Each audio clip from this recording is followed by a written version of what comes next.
देवघर भी ए बाबा।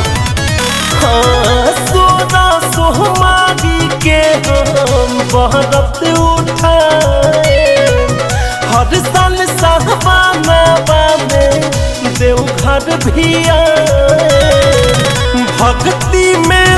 हम तहरा व्यस्त हो, जोड़ता हाथ दया को भोलेनाथ हमके दे दमे रुए गो मस्त हो, जोड़ता हाथ दया को भोलेनाथ हमके दे दमे रुए गो मस्त हो, कर हमारो खातिए गो कष्ट हो।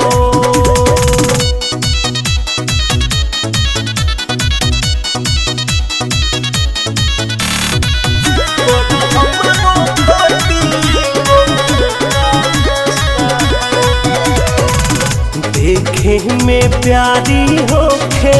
लड़की संस्कारी होखे, पढ़ल लिखल होखे, मैट्रिक पास हो, कुछ नहीं मांगी औरी माथे चढ़ावा दो मौरी, अर्जी पाई है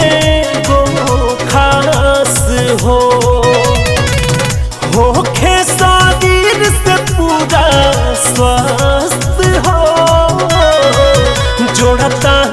हाथ दया को भोलेनाथ हमके दे दमे रुए गो मस्त हो, जोड़ता हाथ दया को भोलेनाथ हमके दे दमे रुए गो मस्त हो, कर हमारो खातिए गो कष्ट हो।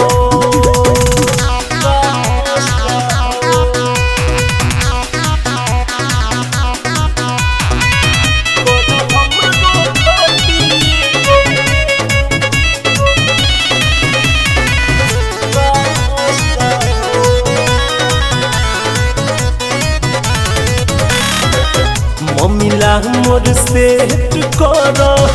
अब जन लेट कर, जल्दी करा मैरेज हो,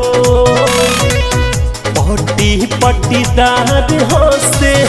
कौआ जवार हो से, कहे सभे ओभर होता एज हो, कहे राजा से खरस स्पष्ट हो, जोड़ता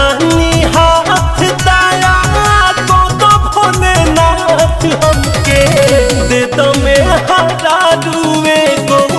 मस्त हो, कर हमारो खातिए गो कष्ट हो, दे दमे रुए गो मस्त हो बाबा, कर हमारो खातिए गो कष्ट हो। जय हो भोलेनाथ।